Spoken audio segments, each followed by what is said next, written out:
A partida do último sábado no Moisés Lucarelli colocou frente a frente as duas melhores defesas da Série C até então. De um lado, a Macaca, que havia sofrido 2 gols em toda a competição, e do outro, o Brusque, vazado somente uma vez nas 5 primeiras rodadas. Mas após o apito final, esses números mudaram. E quem levou a pior foi a Ponte Preta. De segunda melhor defesa, a Macaca passou para o 9º time com mais gols sofridos no campeonato, ao lado de mais 5 equipes. E o futebol ele nos dá sempre uma oportunidade para buscar o resultado positivo, né? Como eu falei anteriormente, foi um resultado atípico que eu tenho certeza que não vai acontecer. Mas a gente tem aí 5, 6 dias para trabalhar, que a gente possa buscar a nossa melhor performance dentro de campo para que a gente possa voltar a vencer. A gente sabe que vencer, corrigindo os erros, é muito melhor, então a gente vai trabalhar muito forte, né? Se dedicar da melhor maneira possível para que a gente possa chegar muito forte. Wanderson classificou o duelo contra o Brusque como um jogo atípico. E realmente, até a partida contra a equipe catarinense, a defesa da Macaca tinha sido vazada somente 2 vezes. Uma contra o Figueirense e outra na vitória de virada sobre o Confiança. Uma partida não pode apagar as boas atuações defensivas da Alvinegra no campeonato, mas pode e deve servir de lição para os próximos compromissos. Que foi um jogo ali que acho que até a gente estava bem no primeiro tempo, só que a gente não conseguiu concretizar em gol, né? Mas logo depois da expulsão a gente teve que se abrir um pouco, até porque a gente estava atrás do placar. Um dos poucos remanescentes do ano passado, o Emerson tem como uma das suas principais características a polivalência dentro de campo. Emerson já atuou como primeiro e como segundo volante e hoje é peça fundamental na zaga alvinegra. E qual posição ele prefere? Procuro ajudar, né? Onde o professor Alberto achar que é melhor ali para jogar. Mas a minha preferência, a minha vida toda foi de zagueiro, né? Prefiro jogar de zagueiro, mas estou aqui para ajudar. Bom, página virada e preparação quase finalizada para o duelo contra o Náutico depois de amanhã no Estádio dos Aflitos. De olho nesta partida, o elenco alvinegro treinou hoje pela manhã no CT do Jardim Eulina e finaliza a preparação amanhã no Moisés Lucarelli antes de embarcar a Recife.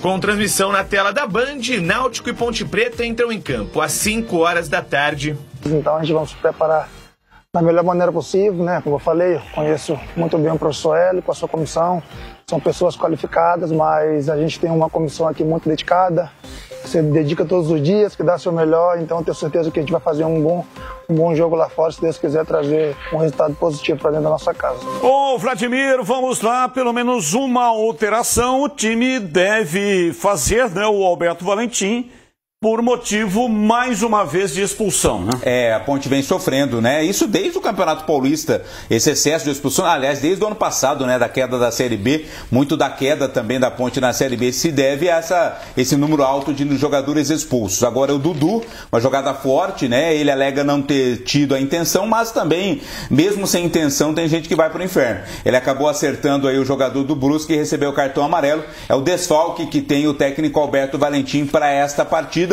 Ele tem inúmeras possibilidades, ou mexe no esquema tático, ou coloca o Everton Brito com um jogador mais de meio, recuando alguém ali para fazer essa função de volante. São possibilidades que tem o treinador. Mas a mais do que essa mudança, Batista, a preocupação tá de essa derrota de goleada para o Brusque não abalar também a questão emocional do time, né? Afinal, a Ponte vinha muito bem no campeonato, estava com a invencibilidade, liderança isolada que manteve, mesmo com a derrota devido aos demais resultados da rodada, mas há esta preocupação. É um jogo difícil, o Náutico é um adversário complicado, fora de casa, o gramado lá dos Aflitos também preocupa, mas a principal preocupação é essa, né? Que esta derrota para o Brusque não abale também a questão emocional do time para o jogo de sábado. Amanhã tem o último treino pela manhã aqui em Campinas, depois o embarque para o Recife. Bom, CH, a questão é, escala o Gé de começo ou não? O Gé já fez aí numa escalada para a recuperação da cirurgia. Ele ficou muito tempo afastado, né, desde outubro do ano passado, e nos 3 últimos jogos, 30, 35 e 45, mais os acréscimos no último jogo. Então, ao que tudo indica, está chegando o momento de colocar o Gé para iniciar a partida. Vai enfrentar um time que, se tiver a intensidade que teve contra a equipe do São Paulo, vai ser muito complicado. Então o Gé Tem a questão do gol, né? Porque ele é um goleador, mas tem também a questão de segurar pelo menos 2 ou 3 marcadores. Porque ninguém conhece melhor o Gé do que o Hélio dos Anjos, técnico do Náutico. E sabe que ele é decisivo. Então, a proteção ao Gé com certeza será observada pelo Hélio dos Anjos. Então, é uma maneira também de baixar a intensidade do Náutico, você não acha? Essa pergunta é muito complexa, ela não é simples de responder. Sabe por quê? Você tem detalhes afinados da condição física do Gé? Eu não tenho. Tecnicamente ele encaixa no jogo? Claro. É jogo com característica para ele. Sabe por quê? Por causa do gramado pesado. Sim. É jogo de muito confronto. Os times do Hélio... Bom, você assistiu São Paulo e Náutico. Você viu que dá de trombada esse time do... Não é só intensidade. Os caras lutam cada dividida como um prato de comida. E o Hélio tem isso por características nos times dele. Os caras vão correr absurdamente. Não tem nada a ver com revanchismo, tá? O Hélio é um baita profissional e é mais técnico do que o Valentim. Já ganhou o jogo, Carlos Henrique? Claro que não. A Ponte é líder do campeonato, tem que ser respeitada. O trabalho do Valentim é bom também.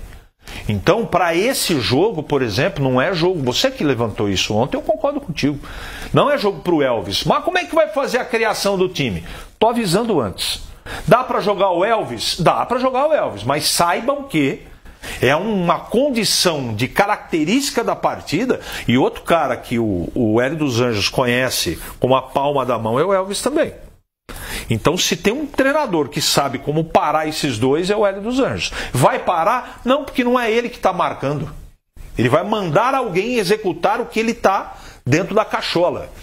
Então, essa partida tem 2 características. É um jogo de muita intensidade, de também muita trombada, disputa física e emocional também.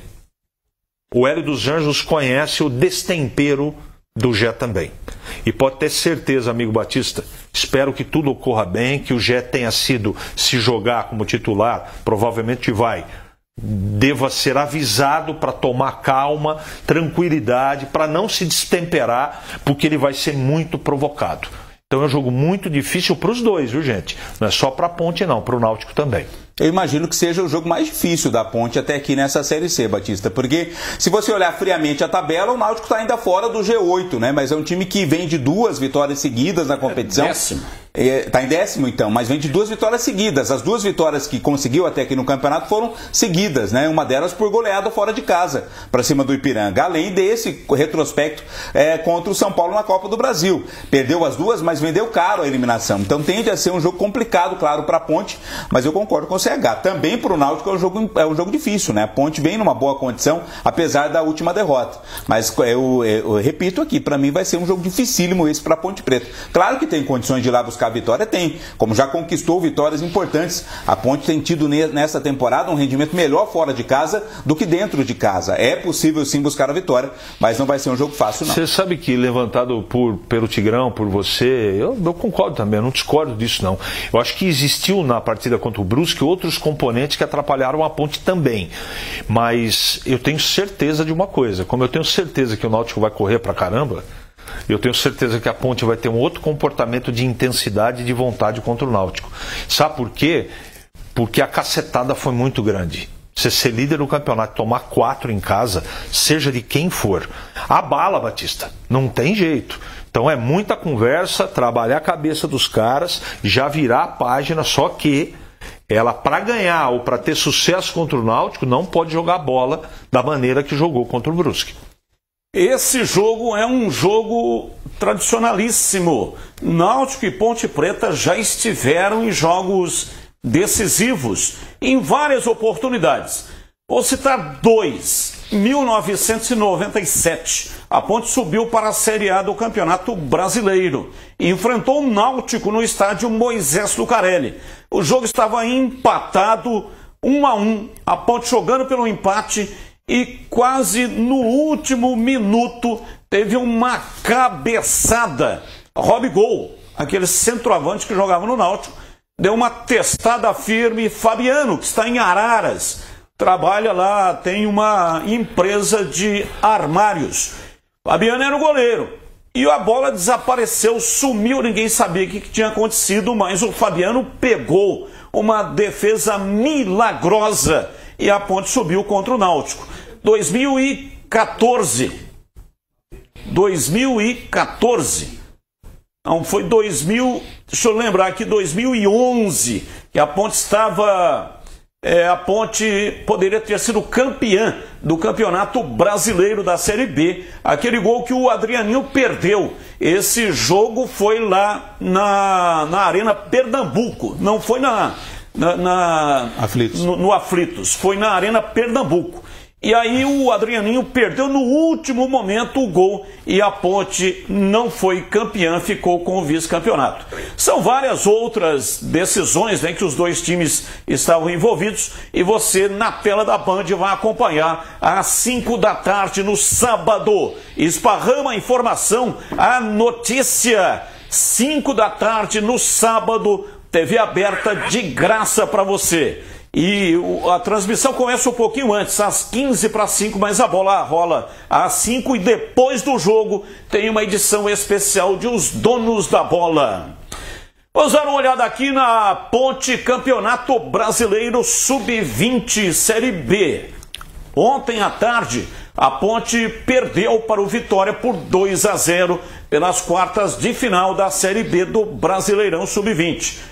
Você vê aí na tela da Band os gols marcados por Wendel e Lucas Lohan. O jogo foi no CT do Barradão, em Salvador. E com a derrota, a Ponte se despede da competição com 3 vitórias, 2 empates e 3 derrotas na Série B. Na semifinal, Vitória vai enfrentar o Criciúma em Santa Catarina. Do outro lado da chave, o Avaí recebe o Sport em Florianópolis.